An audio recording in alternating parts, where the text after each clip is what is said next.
Let silence be your general rule, or say only what is necessary and in few words. Epictetus. You think sharing will help you heal, but most of the time, it just keeps the wound wide open. You post every update, you vent to anyone who will listen, you explain your life as if it's on trial, and while the world scrolls past your pain, something worse happens. You start believing the story you keep repeating. Stoicism offers a radical alternative. Protect your peace through silence. Not as avoidance, but as power.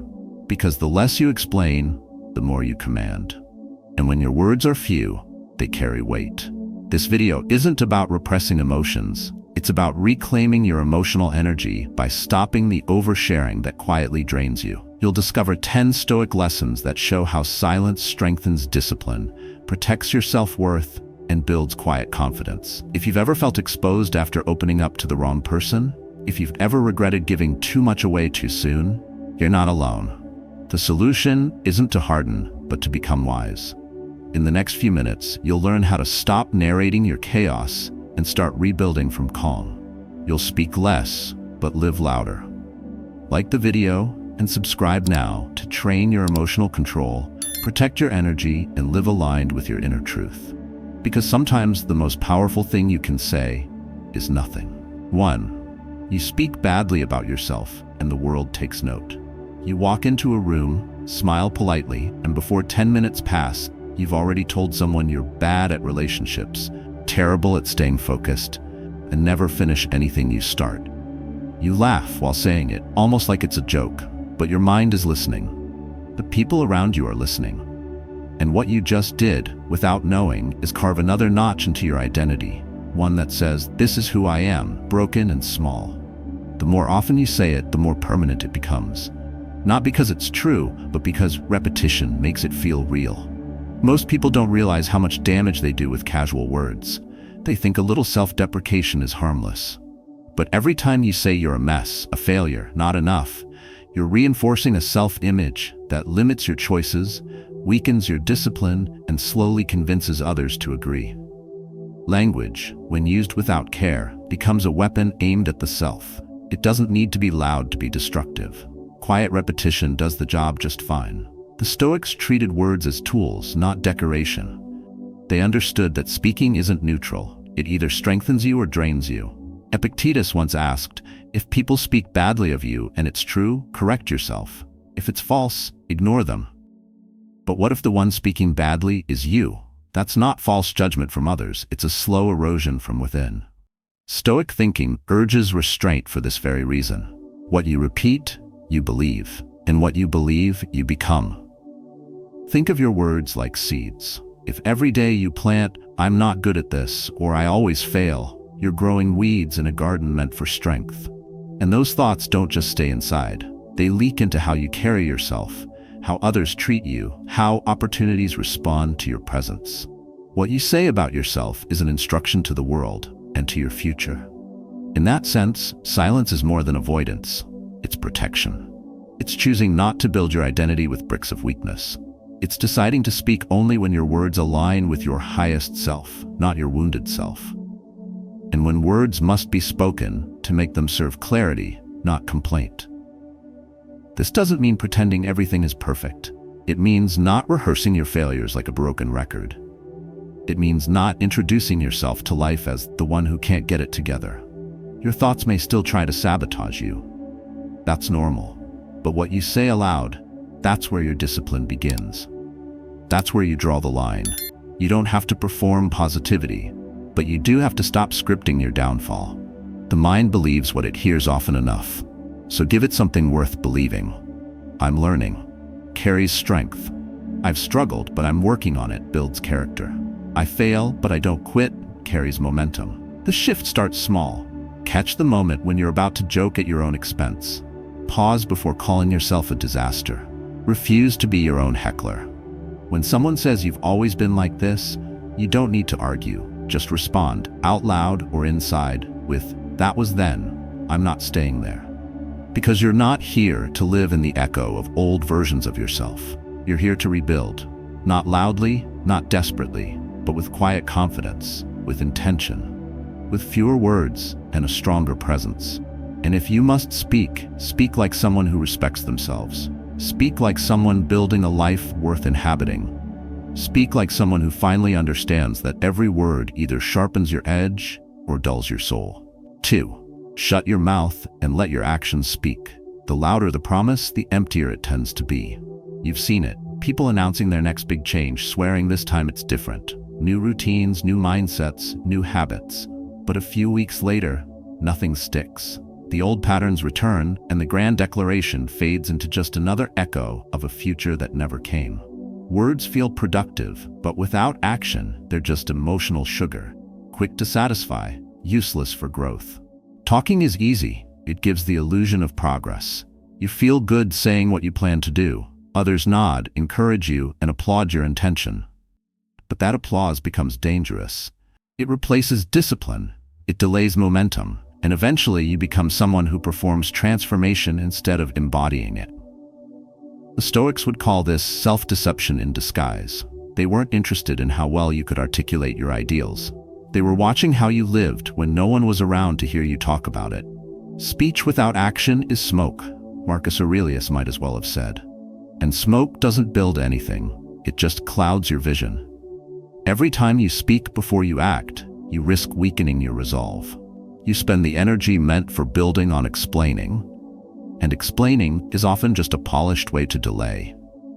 Picture a builder who carries bricks all day but never lays them down. He's always busy, always planning, always showing others the blueprint.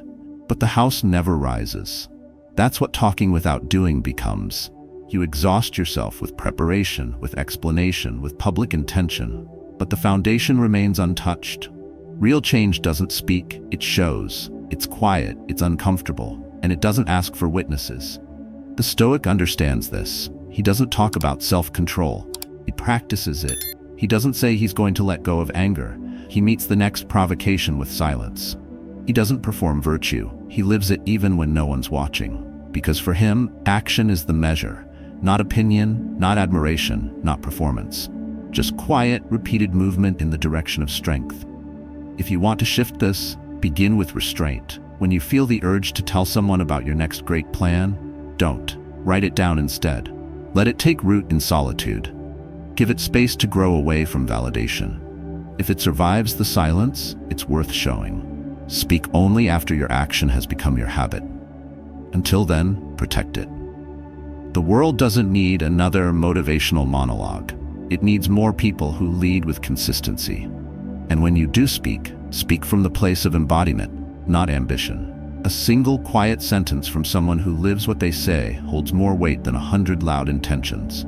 People can feel when your words come from experience, not theory. They listen more when they sense you've lived what you're saying. Let your silence train you. Let it be the gym for your discipline. It's in the silence that you hear your own resistance. It's in the silence that you meet your real motivation, stripped of applause, stripped of eyes watching. And it's in that space that power is born. Power not to impress, but to endure.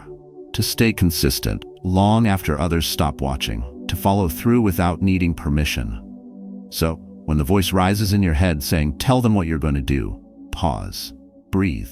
Ask yourself, am I doing this to move forward or just to be seen moving? If it's the second, stay still. Protect the seed. Let your actions mature before your words introduce them. You weren't meant to narrate your life. You were meant to build it, brick by quiet brick.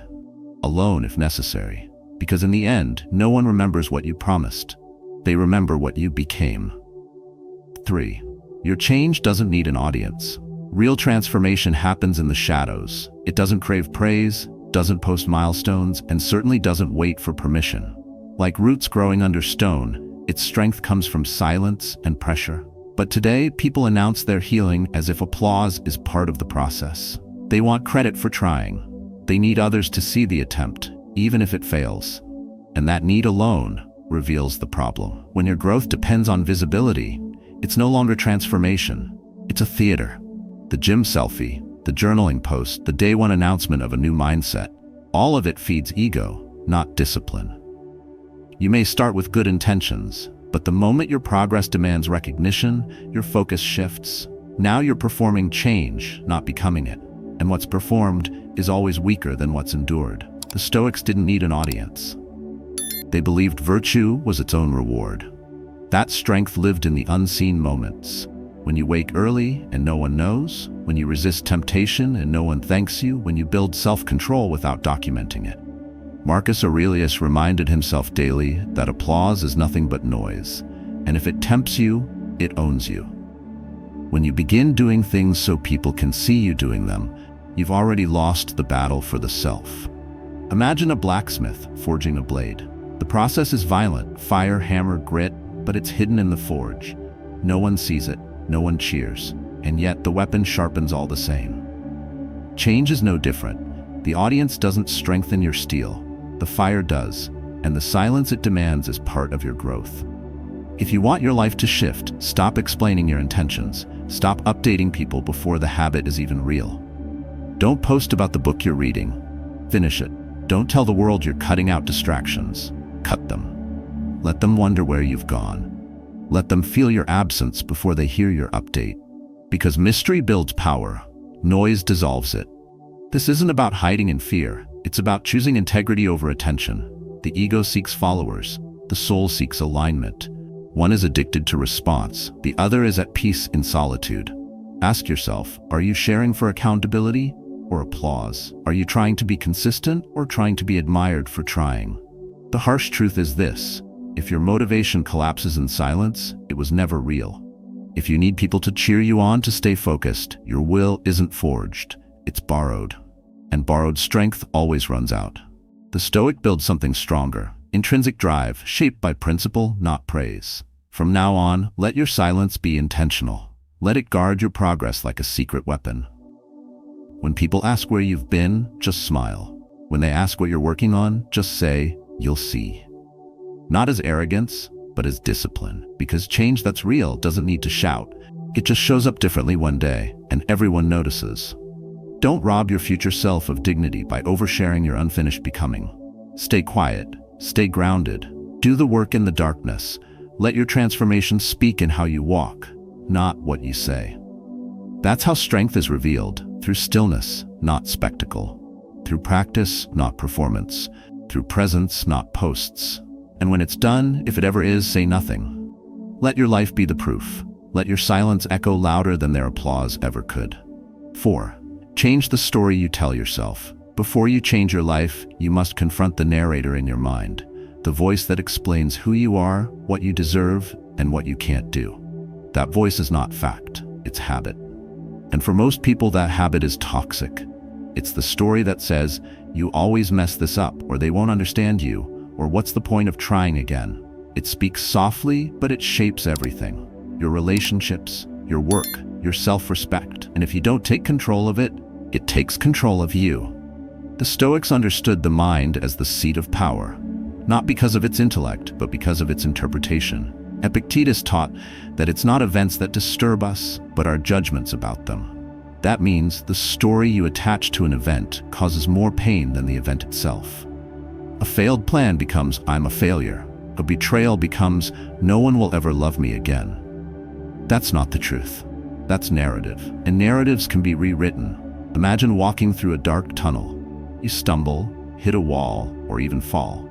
But instead of realizing it's part of the path, you start telling yourself, I must not be meant to finish this. So you sit. You accept the darkness as identity. But what if the tunnel was just that, a tunnel? What if the stumble wasn't proof of who you are, but simply part of the movement? If you change the story, you change the strength to keep walking. The way out begins with awareness. Catch the story in motion. Notice the self-criticism that plays on repeat. Write it down. Separate it from reality. Ask, is this true or just familiar? Most of what you believe about yourself was planted by repetition, not reason. You've lived with it so long it feels like an identity. But identity built on old pain is not you. It's residue, and the residue must be cleared, not obeyed. Rewriting doesn't mean pretending. It means refusing to let weakness narrate your potential. It means telling yourself, yes, I failed, but I'm not a failure. Yes, they hurt me, but I can still love and trust. Yes, it's hard, but I've done harder.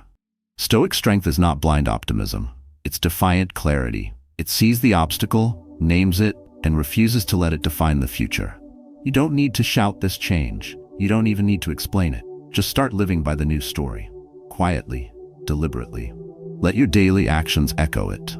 If your old narrative said you give up easily, prove it wrong by showing up again tomorrow.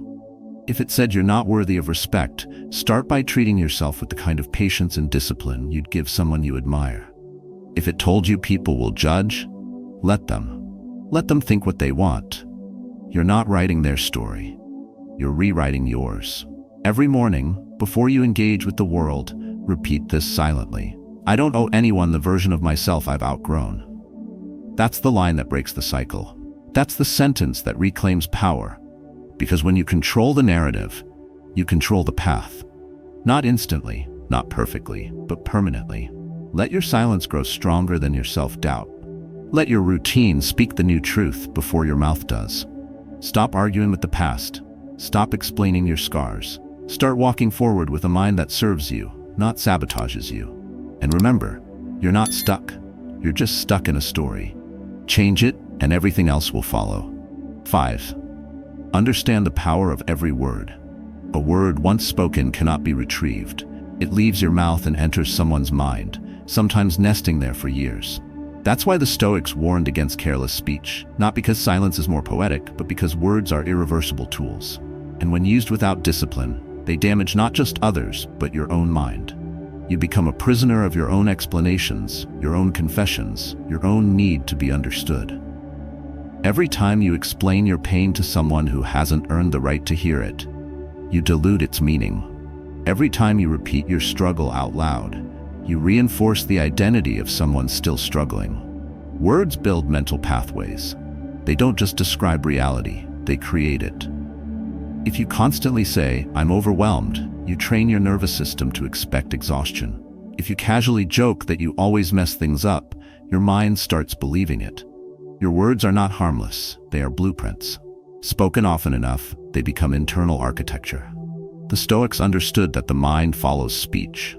Epictetus warned us to speak little and only what is necessary. Not to be mysterious, but to avoid unnecessary entanglement.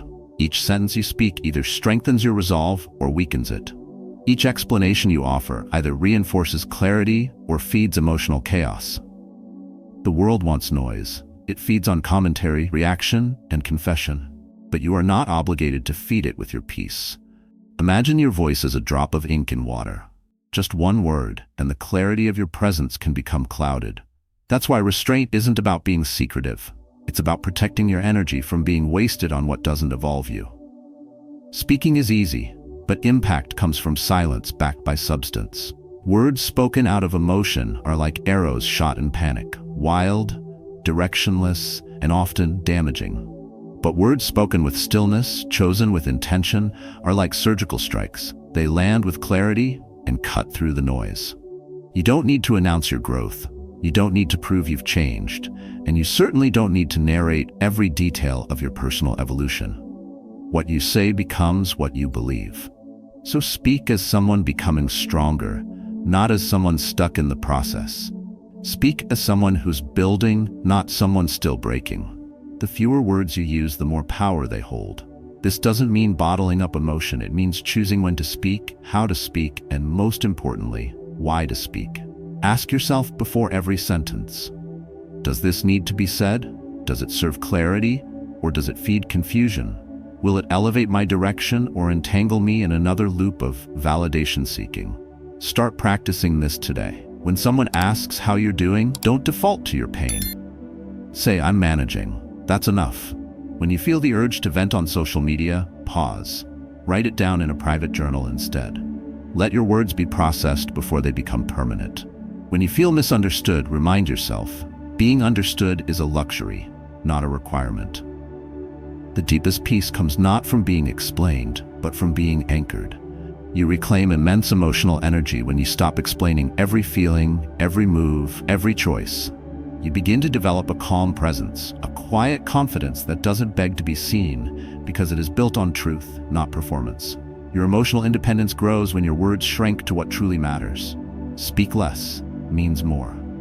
Because your words are not just expressions, they are declarations. Use them with the same care you'd use a weapon in close range, because once they leave you, they shape both the listener's perception and your own. And once you understand that, you no longer speak to impress or explain. You speak to align, quietly, powerfully, intentionally. 6. Not everyone understands what you carry inside. You can look completely fine and still be carrying storms inside. A smile can hide years of unspoken grief. A calm tone can cover the wreckage of betrayal, loss, or silent battles no one ever saw. The world often judges your strength by what you show, never realizing the weight you've chosen not to unload. That's the mistake people make. They assume what's visible is the whole story. But you know better. You've walked with wounds under your shirt. You've kept going while no one clapped. You've stood up again without ever explaining how badly you were knocked down. Stoicism doesn't ask you to be emotionless. It asks you to master your response, to hold the line between what hurts and what guides.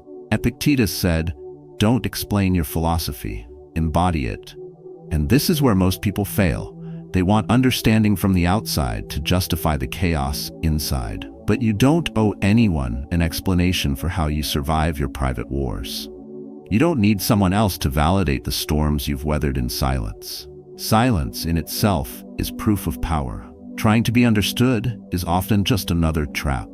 When you beg to be seen, you hand your power to those who might never understand you. And worse, those who may use your vulnerability against you. Some people aren't equipped to hold the depth of what you feel. That's not cruelty, it's just limitation. Not everyone has earned the right to your truth. Some only listen to judge, not to understand. Some only ask questions to fuel gossip, not to offer help. You have to protect your peace by recognizing who deserves your inner world. Imagine your emotions like sacred scrolls, not to be thrown on the table of every conversation. They are not casual content, they are sacred data. Not everyone can read that language, and some shouldn't. That is not emotional detachment, that is emotional intelligence. What you carry is not weakness, it is proof of inner strength. You've managed to live with pain and still show up. You've held your rage without letting it poison the room. You've handled disrespect without screaming for revenge. That's not repression, that's restraint. And it's far more powerful than any public display of breakdown. True strength is when your world is falling apart and you still speak with kindness, still walk with dignity, still choose clarity over chaos. The Stoics remind us that suffering is universal, but reaction is personal.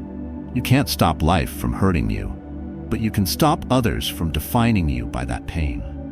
Keep your healing sacred. Protect the parts of you that are still raw. Share your truth only where it can grow, not where it will be judged or exploited. Your inner battles are not public entertainment. They're sacred fires, and silence is the shield that guards them. Every time you choose not to explain, you claim a layer of peace. Every time you breathe through instead of breaking down, you develop unshakable emotional discipline. And every time you refuse to overshare with the wrong ears, you elevate your presence. What you carry inside is yours, not because you should hide, but because you should honor it. That quiet strength, that silent endurance, is something few will ever understand. And that's okay. You weren't meant to be explained. You were meant to be lived. So instead of seeking sympathy, build stamina. Instead of narrating your pain, refine your power. Instead of begging to be understood, become unbothered by being misunderstood. That is where emotional freedom begins. Not when they finally get you, but when you no longer need them to. Let your silence speak. Let your composure unsettle. Let your peace be louder than your pain. That is stoicism. That is mastery. That is you rising, quietly, intentionally, completely. 7. Saying it might calm you, but doing it transforms you. A person can whisper 1,000 promises to themselves in the dark, but until one step is taken, nothing changes. You can talk about boundaries, healing, clarity all day long. It sounds strong, it feels soothing, but it's only noise until it becomes movement. You might calm your nerves by saying, "I'll walk away next time," but transformation happens the moment you actually do. Words are gentle, actions are sharp, and transformation doesn't respond to language, it responds to repetition. Many live in the illusion that self-talk is enough. They repeat affirmations, declare change, and rehearse bravery. But when life tests them, when disrespect appears, when emotions flare, When someone crosses the line, they fold. Not because they're weak, but because they mistook intention for discipline. Stoicism doesn't care what you say you believe. It reveals what you do when no one is watching. Marcus Aurelius wrote, "Waste no more time arguing what a good man should be. Be one." In other words, the doing is the philosophy. Talking about peace is easy when life is quiet. Talking about emotional control is easy when you're not provoked. But how you act in chaos, that's your training, that's your truth. Speaking of calmness is not calmness. Posting about boundaries is not setting them. Saying you've moved on is not the same as walking away without bitterness. Real growth is silent, consistent, and inconvenient. It doesn't wait for applause. It doesn't need a witness. It's a contract with yourself that's renewed each day through deliberate action. Think of it like a sword. You can study its shape, recite its history, admire its design, but until you lift it, feel its weight, swing it in practice, you've learned nothing of battle. In the same way, you can quote Epictetus, journal your goals, plan your mornings. But if your feet never move, you remain the same. Saying I value my peace means nothing if you keep answering chaos. Saying I respect myself is hollow if you still chase validation. Words soothe the ego. Actions shape the soul. Transformation demands cost. That cost is action. Unseen, uncelebrated, sometimes uncomfortable. It's waking up early when no one's watching. It's staying silent when provoked. It's walking away when your pride wants to stay and argue. These are the quiet rituals of change. Not flashy, not loud, just repeated. Until one day you look back and realize you've become the person you once only described. We get addicted to describing our change because describing feels like progress. It's not. It's a rehearsal. The body doesn't change until the behavior does, and behavior only changes when belief meets friction and doesn't retreat. You don't know if you're calm until something tests your calm. You don't know if you've let go until life offers you a chance to pick it up again, and you don't. Next time you want to talk about change, stop. Show it. Prove it by how you react, by what you walk away from, by what you no longer tolerate. Let your silence explain your evolution. Let your behavior make the announcement. Growth that doesn't need to be spoken of is the most solid kind because it's not a performance, it's a practice. So speak less of what you intend. Do more of what you must. Don't tell the world you're becoming strong. Show them by no longer breaking where you used to. Let your new self respond where your old self would have collapsed. That's the real language of transformation. Not poetry, not declaration, but discipline. And if you're quiet enough, you'll feel the difference in your bones. Not in what you say, in what you do. Over and over, until you become the proof. 8. You have 2 ears, 1 mouth. Use the ratio. Some people speak not to connect, but to control. They flood the silence with opinions, explanations, and justifications, believing that the louder voice wins. But true power doesn't make noise. It watches, it listens, and it waits. In a world addicted to expression, the rarest strength is restraint. When you speak less, you hear more, not just others, but yourself. And in the gaps between your words, clarity begins to speak. We weren't made with 2 ears and 1 mouth by accident. Nature isn't careless with its designs. Listening is not passive, it's an active discipline. It requires humility to quiet your ego and strength to resist the urge to fill every silence. People often confuse silence with weakness, but in Stoic philosophy, silence is structure. The disciplined mind knows saying less protects your peace, guards your energy, and sharpens your perception. Marcus Aurelius didn't need to scream to command respect. Epictetus taught that you should be mostly silent or speak only what is necessary and in few words, not to seem wise, but to be in control. Think of a storm. The thunder makes noise, but it's the still pressure before the storm that changes everything. Likewise, emotional reactivity is loud, but emotional mastery is still. When someone insults you, the natural urge is to explain, defend, or retaliate. But what happens when you don't? When do you let the silence carry your answer? It stuns, because silence is not the absence of a response. It is a deliberate one. It says, I see, I understand, and I rise above. We lose battles not because we don't speak, but because we speak too soon. The mind races to justify, to correct, to win. But in that rush, we often reveal what should have remained private. Your inner thoughts don't always need an audience. The strongest minds know when to hold. They protect their peace like a fortress, by making speech an intentional act, not a reflex. Sometimes, people will test your boundaries just to hear the sound of your defense. But true emotional discipline doesn't react to provocation. It chooses presence over performance. It asks, is this worth my energy?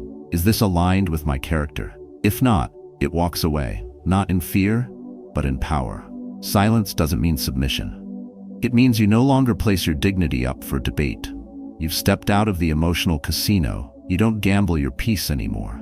It's not easy. Silence can feel like surrender at first, especially when you've been conditioned to explain yourself for survival. But with practice, silence becomes a boundary, a shield, a declaration, not of weakness but of wisdom. You begin to choose your words the way a sculptor chooses each chisel stroke, knowing that too much, too fast ruins the shape. Precision becomes your language, and in that, you start to build unshakable inner peace. Start with one moment today. When someone irritates you, don't rush to speak. Feel the urge rise. Observe it, then let it pass. Breathe. Remain grounded. Say less or say nothing. Let your presence, your posture, your stillness do the speaking. Over time, this practice rewires the nervous system. You begin to feel a shift, from needing to be heard to being anchored in knowing. The more you listen, the less reactive you become. And the less reactive you are, the more powerful your presence becomes. You don't need to argue to be right. You don't need to speak to be understood. You don't need to prove your worth to anyone. Just listen, deeply, without agenda. And when the time does come to speak, your words will carry weight, not because they're loud, but because they've been earned through silence. That's how you turn 2 ears and 1 mouth into your greatest tool for discipline, clarity, and unshakable strength. 9. If you depend on applause, you won't get far. A man once climbed a mountain and shouted from the peak, waiting for the echo to come back louder than his own voice. When it didn't, he climbed another, this time with more effort, more noise. Still no echo loud enough to fill the emptiness inside. That's what happens when you build your life waiting for applause. You become a performer on every stage, desperate for validation that never lasts. Applause is addictive, but it's also empty, because the crowd that cheers you today forgets you tomorrow. In the Stoic view, true strength is measured not by how loudly others praise you, but by how quietly you move without needing them to. When Epictetus said, "If you want to improve, be content to be thought foolish and stupid," he was cutting through the illusion. Growth is rarely glamorous. It is often misunderstood, invisible, and slow. But when your actions are rooted in integrity, not applause, you no longer bend to opinion, you stand on principle. Think of the tree that grows in silence.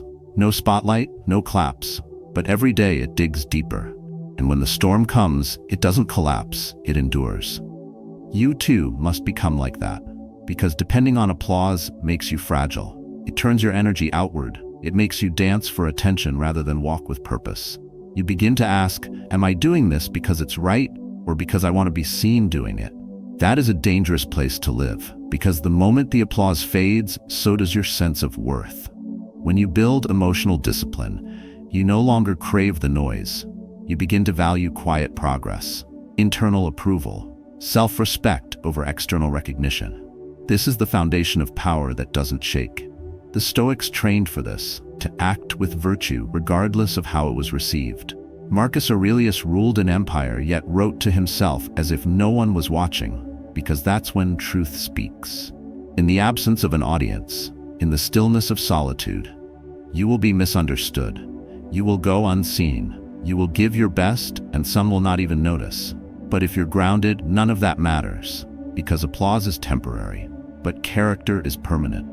And when you're rooted in purpose, your value doesn't fluctuate with the cheers or the silence. It stays whole. There's a subtle slavery in chasing approval. You change your words to please. You shift your path to avoid disapproval. Slowly, you stop living. You start performing. And the tragedy is, most people applauding don't even understand what you're building. They just want a show. So stop giving them one. Start giving yourself a quiet life of intention, where every action is its own reward. From this day forward, catch yourself in moments when you're about to post, speak, or act just to be seen. Pause. Ask, if no one ever knew I did this, would I still do it? If the answer is yes, proceed. If the answer is no, Let the silence have it. This habit rewires your identity from the outside in. You go from needing validation to giving it. You go from chasing noise to becoming a calm force in a chaotic world. Real transformation isn't loud. It happens in the dark when no one is clapping and you still keep showing up. The Stoic doesn't announce his virtue. He lives it. And when you no longer depend on applause, you begin to hear something greater, your own clarity. That sound is steady, silent, and unshakable, and it will carry you farther than applause ever could. 10. If you do it for yourself, you don't need to say it. A candle does not announce its flame, it simply burns. But in a world addicted to attention, the quiet act is mistaken for insignificance. We've been conditioned to declare everything: our plans, our progress, our pain. The louder the announcement, the more real it seems. Yet the Stoic sees through this illusion. He understands that what is done out of truth does not require applause, defense, or explanation. If it's for yourself, it doesn't need to be spoken. Much of our exhaustion doesn't come from doing, but from trying to be seen doing. We twist simple acts of self-respect into performances for others' approval. We work out and post. We help someone and hint at it. We take a break and explain it. What would happen if you simply did it and said nothing? That's not weakness, that's inner freedom. The kind that doesn't crave witnesses because the act itself is enough. When Marcus Aurelius reminded himself to waste no more time arguing what a good man should be one, he wasn't preaching, he was returning home to action without performance. Imagine someone who builds a garden in the middle of the desert. No camera, no audience, just the joy of planting. That's what self-alignment feels like. You are no longer living to be approved, you are living to be true. And once you reach this mindset, your energy shifts. You no longer dilute your intentions through explanation. You act with quiet confidence. You walk through life without marketing every step. And suddenly your peace returns. Not because the world changed, but because you stopped outsourcing your meaning. Silence is not weakness, it's containment. It's knowing your energy is precious, and not everything deserves access to it. Each time you overshare, over-explain, or overprove, you bleed power. Your presence weakens because your need to be understood becomes louder than your need to stay grounded. The Stoic sees the danger of this. He does not announce, he acts, and through action, his identity is forged. So ask yourself, if no one ever found out, would you still do it? Would you still grow? Would you still walk the same path if applause never came? That's where the truth lies. When you act from clarity, not from craving. When you choose integrity over image. This is how strength is built. Not in being seen, but in being consistent when no one watches. Don't waste your energy narrating your evolution. Live it. Let your silence carry the weight of your choices. Because when you need to speak less about what you're doing, it means you're finally becoming it. Quiet people aren't weak. They've learned that peace speaks louder than performance. They've stopped defending their life. They're too busy living it. The next time you're tempted to post, announce, or justify, pause, breathe. Ask, is this for them or for me? If it's truly for you, let silence protect it. Let your discipline be invisible, your values private, your growth quiet. The deepest power needs no stage. It needs only one thing, your full attention. Do it for yourself, and let that be enough. Because the man who can walk in silence, act without needing to be seen, and grow without needing to be praised, is free. He's not hiding. He's focused. He's not avoiding connection. He's choosing alignment. And that, in this loud world, is the rarest kind of strength. In a world obsessed with external validation, choosing silence is a radical act of self-mastery. Today, we've explored one of the most overlooked truths in personal growth. When your actions are grounded in self-alignment, they no longer demand applause. If you do it for yourself, you don't need to say it. This isn't just a poetic idea. It's a practice of emotional discipline, of reclaiming your power from the noise. Stoic wisdom reminds us that inner peace isn't built by convincing others of our worth. It's built by becoming so anchored in our values that external opinions lose their grip. Every time you act without needing to be seen, every time you move without broadcasting, you are rewiring your mindset for unshakable inner strength. This is emotional self-sufficiency. This is a quiet confidence. But reflection alone is not enough. Let this not be a moment of temporary motivation, but the start of a new daily habit. Begin small. Take one action today that aligns with your values and don't speak of it. No post, no proof, no performance. Let it live in silence. And feel the strength that grows when you don't need to explain yourself. If you've ever struggled with the need to be understood, to be praised, or to be approved, this is your invitation to let go. True self-worth is built in solitude. And the more you protect your peace, the more powerful your presence becomes. Practice this daily. Guard your energy. Reclaim your focus. And in that silence, you'll find clarity, dignity, and unshakable freedom. Now, we invite you to share. What's one thing you've done recently just for yourself, without needing to tell anyone? Let us know in the comments, and if this message resonated with you, pass it on to someone who needs this quiet strength.